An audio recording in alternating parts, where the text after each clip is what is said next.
The Limpin POS cruised through slipspace, her engines humming like a tired refrigerator. In the cargo bay, a pallet of shrink-wrapped grampers, Galactic brand adult absorbent undergarments, sat under flickering lights, their logo beaming cheerfully. Stay dry, stay fly. Gront was in the cockpit, half reclined, sucking the cream filling from a zinger while watching the Starfield streak past. Hotshot delivery, easy credits, smooth skies. What could go wrong? He said, jinxing them without hesitation. Rin, at the controls, shot him a look. You always say that right before crap hits the windmill. From the engineering bay came the steady hum of diagnostic scanners. Krell and Sid were analyzing a large device Krell had found buried beneath the lower storage decks in Gront's new base. It looked like a cross between a gyroscope and an ancient reactor core.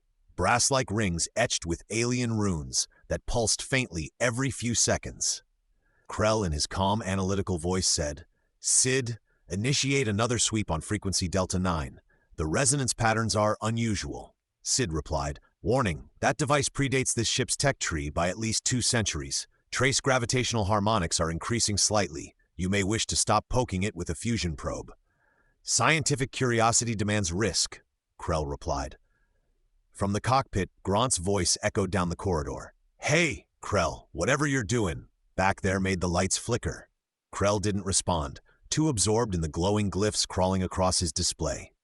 "Sid, the harmonics are syncing with the ship's gravity field. If I can triangulate the modulation." The rings of the device spun faster, a low hum filling the bay like distant thunder. Somewhere deep in the ship, a warning light began to flash. The Limpin POS dropped out of slipspace above the celestial shuffle ballroom, a floating entertainment dome orbiting a sleepy trade moon. Neon lights pulsed in the blackness, advertising Senior Galactic Gala Dance Like Your Knees Still Work. In the cockpit, Rin angled the ship toward the loading platform. "Approach vector locked. Keep it steady, boss. Landing fields are narrow." Gront leaned over the console, squinting through the viewport. "Looks like they rolled out the red carpet for us. Or maybe that's just the emergency strip lighting." From the intercom came Sid's measured voice. "Captain, a word of caution. Krell is currently running high-output resonance tests on an unidentified device of non-human manufacture." Gront frowned. "Non-human? Krell, didn't I tell you not to test things that hum ominously?" The reply was distant and distracted. "Captain, it's stable. I'm just calibrating the inner ring alignment." A deep thrum rolled through the ship's hull. Tools rattled off shelves. The cargo straps around the pallet of grampers snapped taut with a metallic twang. The circular device was spinning, its rings blurring into a halo of gold and white. Energy rippled through the air in visible waves. Papers, cables, and Krell's diagnostic tablet floated briefly as gravity flickered. "Fascinating," Krell murmured, utterly captivated. "It's generating its own gravity well, a local warp bubble." Sid replied, "Correction, expanding local warp bubble. You have approximately 7 seconds before." A thunderous crack split the air. A spiral of blue light erupted from the device, tearing a jagged hole in space itself. Beyond it, stars twisted like liquid, stretching into a glowing vortex. Krell stumbled backward, shielding his eyes. Sid shut it down. The ship's panels flickered as every system spiked red. The inertial dampers overloaded, sending Gront sprawling. Through the viewport, the celestial shuffle ballroom vanished behind a blooming whirl of energy. The Limpin POS was being pulled forward, the wormhole yawning open like the mouth of some cosmic beast. Sid informed the crew, "Brace for gravitational inversion. I calculate a 97% chance you will not enjoy this." Gront's shout echoed through the ship as the stars bent and swallowed them whole. "Krell, shut it down!" Silence, wind, sunlight. The Limpin POS tore through the blue skies of Drellis 4, screaming past a ridge of cedar-topped hills and clipped the top of an old wooden windmill. Shattered blades spun through the air as the ship landed in a familiar barley field. Inside, Gront blinked through the smoke, his voice small and stunned. "I know that windmill." Smoke hissed from the Limpin POS's vents as emergency lights flickered red and white across the control panels. The air smelled of scorched wiring, livestock, and hay. Gront coughed, brushing splinters off his jacket. "Everyone in one piece?" Krell's voice came over the intercom, calm as ever. "I am unharmed. The device, however, appears satisfied." The ship settled with a soft thunk as landing struts found the ground. Through the forward viewport, afternoon sunlight spilled across rolling green fields. A wooden fence lay splintered in the dirt. A windmill, half of one, lay nearby, its shattered top smoking faintly. Gront blinked hard. That can't be right. He pushed open the hatch, stepping out into the warm air. It hit him like a memory made real. The smell of cedar sap and the faint metallic tang of the soil. Birds chirped lazily from the tree line. Rin joined him, brushing soot from his jacket. "Where are we?" Gront didn't answer at first. He just stared toward a distant farmhouse, a simple two-story structure with a tin roof and a sagging porch. A dog barked once and darted behind a wagon. "That's," he swallowed, voice cracking just a bit, "that's my family's place." Inside the engineering bay, Krell knelt beside the humming device. The concentric rings had slowed, their glow reduced to a soft, steady pulse, almost like a heartbeat. Sid said to Krell, "Analysis complete." The device used the ship's graviton field as a carrier wave.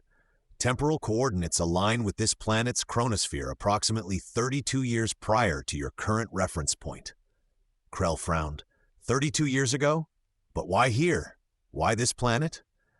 Sid replied, because it found what it was looking for. The device was keyed to a specific biosignature, one that matches the captain's genetic pattern, which matches his uncle's. Krell blinked. "You're saying it brought us here because of Gront's uncle?" Sid said, "Affirmative." The device recognized its creator's lineage. When powered, it sought the nearest living descendant. In this case, it found home. Krell looked toward the corridor, where sunlight streamed in through the open hatch. "Well," he murmured, "that explains the coordinates. Sid and the windmill." Gront stood motionless, watching the farmhouse. He could just make out figures on the porch, familiar shapes moving toward the wreck, shouting words that carried faintly on the wind. Rin walked up beside him, speaking softly. "Gront, those people?" He nodded slowly. "My folks. And if I'm right," he pointed toward the barn, "I'm about to come running out of there at about chest height." A long pause. The only sound was the breeze whistling through the half-destroyed windmill blades. Then Gront sighed. "Well, suppose I owe him an apology." The late afternoon air shimmered with heat over the barley field. The Limpin POS sat half-buried in the dirt like a stranded whale, smoke curling lazily from a dented thruster. Gront stood outside, hands on hips, staring toward the farmhouse where shouting voices drifted closer. Nim walked up and asked, "You sure it's safe to just stand here? Maybe the local authorities," Gront replied. "Authorities?" "Nim, this is Drellis 4 rural sector. Closest thing they got to law is my Aunt Bilda and a broomstick." A distant screen door slammed.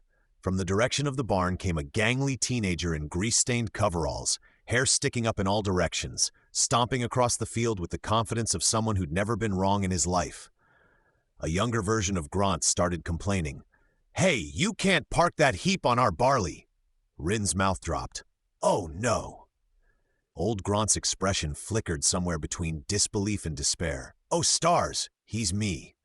The kids stomped right up to the adults, all scowl and elbows. "You deaf? You just took the top off our windmill. That thing pumps our well, genius." Old Gront, sorry about that. Bit of a navigational hiccup." Young Gront replied, "Naviga, what are you even flying? Looks like a garbage truck and a toaster had a baby." Rin covered his mouth to hide a laugh. Old Gront scowled. "Watch it, kid. That garbage truck has saved this galaxy twice." Young Gront replied, "Yeah? Doesn't look like it could save a biscuit for lunch." A beat of silence. Then Old Gront, eyes narrowing, leaned down. "Listen here, Mini-Me. When you grow up, you're going to learn two things. Never insult a pilot's ship and never, ever eat the fiber fig bars." Young Gront said, "I don't even know what a fig bar is." "Yeah, well, you will." The argument between Gront and his younger self was interrupted by the deep roar of a hoverbike climbing the ridge road. The machine crested the hill in a plume of dust and light, then settled beside the wrecked windmill. Its rider pulled off his goggles, lean, sharp-eyed, mid-30s, with a few grease smudges on his cheek and the confident posture of a man who'd never quite stopped tinkering. Gront froze. "Oh, zebra cakes! That's my uncle." The younger Gront squinted. "Uncle Drog? You're early. Did Ma call you?" Drog ignored the question for a long moment, eyes fixed on the Limpin POS. He whistled softly. "That's a ship, all right? And unless I'm mistaken, it's built from things that shouldn't exist yet. He climbed off the bike and strode forward, boots crunching through broken stalks. Mind telling me who you folks are before I call the planetary watch? Gront swallowed.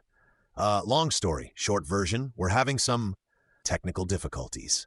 Drog's gaze slid past him to the ship's open hatch, where Krell stood awkwardly with Sid's voice humming from the wall speaker. Sid said to Drog, "Hello, we come in mostly peace. Please ignore the smoke." Drog blinked, then laughed. "An AI? You've got a talking ship?" Krell replied, "Technically, a talking and sometimes lecturing ship." Drog asked Krell, "How did you get here? I heard no approach or flyover." Krell replied, "I think we have something on board that once belonged to you." Krell beckoned Drog to follow him onto the ship and showed him the device, still humming and glowing slightly. It was at that point Drog had an epiphany. The device, the older Gront that carried the same family look and tonality of the young Gront. It was starting to make sense. Drog wiped his hands on his work apron. "You'd better come to my workshop. There's something you need to see." Drog's farm wasn't much, just a big shed full of spare parts, half-assembled machinery, and one enormous brass and steel ring bolted to the floor. The moment they stepped inside, Krell stopped dead. "It's the same device," he whispered. "Not quite. This one was older, simpler. Its runes etched by hand. Its power conduits running through bulky crystalline relays instead of the smooth lattice of the one aboard your ship. Krell, your nephew, Gront, inherited this. Found at a base you build in the future. It's magnificent." Drog frowned. "That's so. Figures. I've been poking at this thing for 5 years. Found it half buried in an old alien installation after the Draxan War. Whole place was slag except this. I know it can shift matter through space and time, but the maths never lined up right. Keep winding up half a second off, half a kilometer short. Not ideal for a pilot." Sid made a notation. Temporal navigation error margin, lethal. Drog chuckled. "That's what makes it interesting." He crouched beside the ring, running a hand along the runes. "Thing is, it wants coordinates, spatial, temporal, genetic. You feed it data, it chews on it. Only reason I'm still here is I haven't turned the power high enough to get a full pulse." Krell crouched beside him, eyes shining. "If we merge our diagnostics with Sid's calculations, we might sync both devices. Use yours to anchor the timeline, and ours to reopen the same wormhole that brought us here." Drog looked up at him, half smiling. "You really think you can tame it?" Sid said. "Correction, he thinks he can survive it." Drog laughed, clapping Krell on the shoulder. "I like your ship's sense of humor." Drog and Krell stepped back into the heart of the ship, the bay where Krell had mounted the alien ring device.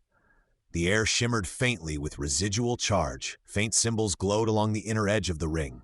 Drog knelt, eyes tracing the runes. "She's newer than mine. Tighter math, cleaner lattice. Somebody did some serious field refitting." Krell hovered near a console, data flickering across his holo display. "That would be, probably you, in about 30 years. Drog gave a low whistle. "No pressure then?" Krell brought up a side monitor linked to the device's inner core. "We've been reading residual harmonics since the crash, but I haven't been able to parse the pattern. The frequency keeps folding on itself, as if it's recording something." Drog frowned. "Recording, wait." He snapped his fingers and rummaged through his tool pouch, pulling out a curved crystal reader, old, mechanical, but perfectly suited. He patched it into the device's auxiliary node. The display flickered, then cascaded with scrolling alien text. Sid announced, "Data stream detected. Decoding approximately 347 temporal displacement logs detected." Everyone froze. Krell asked, 347? "That's," Sid replied, "unclear. The earliest entry predates recorded galactic history. The most recent entry corresponds with our Gramper delivery run." Drog leaned in, eyes wide. "It's been traveling on its own thousands of years. Every activation, every pulse was a jump, and it remembers all of them." He whistled softly. "No wonder I couldn't chart the thing's logic. It's not just a machine, it's a traveler. It learns every time it moves." Krell's brow furrowed. "You mean it's self-calibrating?" "Self-correcting," Drog said, excitement building. "It gets smarter with each jump, and if it stores destination data..." He tapped the screen, scrolling backward through the entries until he reached the last set of coordinates. "Then we can send it to the previous jump, wherever it was before this one." Gront looked up from the bulkhead, realization dawning. You mean back to the Grampers run? Drog grinned. Exactly, back to your point of origin, the instant before it dragged you here. The math isn't perfect, but it'll get you close enough to finish your diaper delivery. The Limpin POS's engineering bay buzzed like a beehive at dawn. Toolboxes were open, cables draped across the deck, and every light on Sid's console pulsed amber. In the center of it all, the twin rings. Drog's older core, sitting outside on a trailer pulled by his hoverbike and the ship's newer one, hovered in magnetic suspension, humming in near-perfect harmony. Krell double-checked a holographic readout. Voice calm but tight. Field alignment within 1.3%. That's the best we're going to get without tearing the ship in half. Sid announced, statistical improvement noted. Probability of catastrophic implosion reduced from 82% to 79%. Drog wiped his hands, pacing around the device. All right, we sync the phase, feed her the last stable coordinates, and she should sling you right back to wherever she grabbed you from, give or take a few meters. Sid scoffed, or a few centuries. Details, Drog said with a grin. Krell stepped beside him, voice low. Drog, before we bring it to full output, you should probably clear the deck. When this thing activates, the spatial field isn't gentle. Drog frowned. How bad? Sid replied. We have previously observed a luminous tunnel of condensed reality, followed by violent implosion of air, a temporary inversion of gravity, and the distinct odor of burnt toast. In short, if you stay aboard, you could end up coming on the diaper delivery. Drog laughed. Tempting, but I've got a harvest next week. The bay lights dimmed as Krell threw the final breaker. The twin rings began to spin, their etched runes blazing white gold. The air thickened, humming like an orchestra tuning up. Gront stood at the console beside Sid's main holo. Sid, you're sure we're set for the previous jump coordinates? Sid replied to the captain. Confirmed. Destination locked. Orbital vicinity of the Celestial Shuffle Ballroom. 1 minute prior to diaper deployment. Good, wouldn't want to miss our entrance. Drog stepped back toward the hatchway, shielding his eyes from the growing glare. She's beautiful when she's angry, he said softly. Krell's instruments spiked. Power surge. She's drawing on ambient gravity wells. The planet is venting energy. With a thunderous crack, the twin rings aligned perfectly. The glow became a column of blinding light that swallowed the center of the bay. Loose bolts lifted off the deck. A crate of Grampers sailed majestically through 0G. Drog jumped from the hatch and started backing away from the Limpin POS. Sid said, initiating temporal displacement in 3, 2. Krell braced himself. Sid, hold the core steady, Sid replied, attempting to hold reality steady. Results may vary. The light erupted outward, a flash brighter than sunrise, and the Limpin POS vanished, leaving only a rippling shockwave that toppled Drog's coffee mug and scattered hay across the field. The barley field went still again. Drog lowered his arm, blinking at the empty space where the ship had been. The air shimmered faintly, then fell silent. He looked at the smaller, older ring still anchored to his hover sled, its runes fading back to a calm, steady glow. Well, he said to no one, guess it does work after all. He turned toward his workshop, muttering, gonna need a bigger notebook. Starlight smeared across the viewport like paint on glass. The ship tumbled through a tunnel of swirling color. The Limpin POS tore out of the wormhole in a crack of thunder and color. Space unfolded, stars snapped back into place, and the shimmering dome of the Celestial Shuffle Ballroom filled the viewport, still pulsing with neon light and music. Sid announced, temporal reintegration complete. Chronological offset, 43 minutes. You have arrived halfway through the gala. Rin gripping the pilot's yoke, half an hour late after crossing time itself. I'm calling that on schedule. Krell, checking the readings, said, engine stable, hull intact, gravity behaving politely. Gront, rubbing his temples. Good, let's make this quick before reality changes its mind. Below them, the ballroom floated above the moon's surface like a jewel box. Through its transparent dome, they could see aliens in formal wear dancing on the notorious wobble floor. The ship's comm pinged. Limpin POS, this is Celestial Shuffle Dock Control. You missed your window. Landing platform is full. Gront leaned into the mic. Copy that, Dock Control. We'll handle delivery manually. Manually? What does that? Gront cut the channel. He turned to the crew. All right, we've been shot at, flipped through time, met my uncle, and I still smell like barley. We're not landing, Rin said. You're joking, Gront replied. Nope, we're going low, slow, and we're dropping the Grampers like heroes. Sid interjected. Captain, I am morally obligated to remind you that open bay cargo released during atmospheric flight is considered irresponsible. Gront replied. Sid, you're talking to a man who just broke causality. Open the hatch.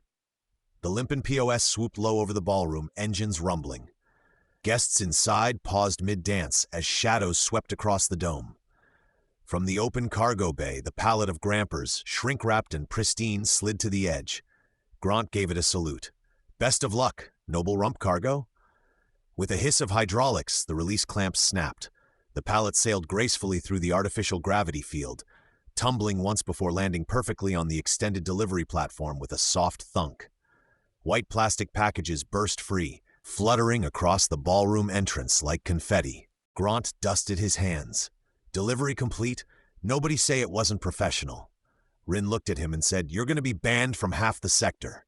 Gront replied, Half the sector is still plenty of work. Nim addressed Gront. Course plotted to Drellis 4, Captain? Shall I set us home? Do it, Gront said. The Limpin POS banked upward, engines flaring blue, leaving behind a trail of vapor, glitter, and 1,000 floating Grampers slowly drifting down over the bewildered gala guests. Night had fallen over Drellis 4. The barley field was quiet again, the smell of ozone fading into the scent of cut grass and warm soil. Up on the ridge, Drog stood outside his workshop, hands stuffed in his pockets, staring at the sky. A faint shimmer passed overhead, a ribbon of light that twisted once and vanished like the afterimage of a dream. The same soundless flash he'd seen when the Limpin POS disappeared. He smiled to himself. Made it back, didn't you? You stubborn hunk of bolts. Inside the workshop, the older prototype ring hummed softly. Its runes pulsed once, a single heartbeat of light, and then went dark. Drog crossed to his cluttered workbench, flipped open a battered leather notebook, and began to write. Entry 512. They returned to wherever the machine last carried them. I think the coordinates stabilized. I also think the thing learned from the jump, adapted. The readings suggest it recognized me. Or maybe him. Hard to say where the line begins between us anymore. I should be cautious, but every time I hear that hum, I feel the same pull. If they can ride it, so can I. Just need a few more calculations. A little more power. Tomorrow I'll try syncing both rings, just to see what happens. He closed the notebook, set it beside the glowing crystal reader, and looked back through the open door at the quiet stars. Sleep well, nephew, he said softly. Next time you drop in, I might just beat you there. The camera lingered on the ring device as it gave one last gentle flicker of light, like a wink, before fading completely to black.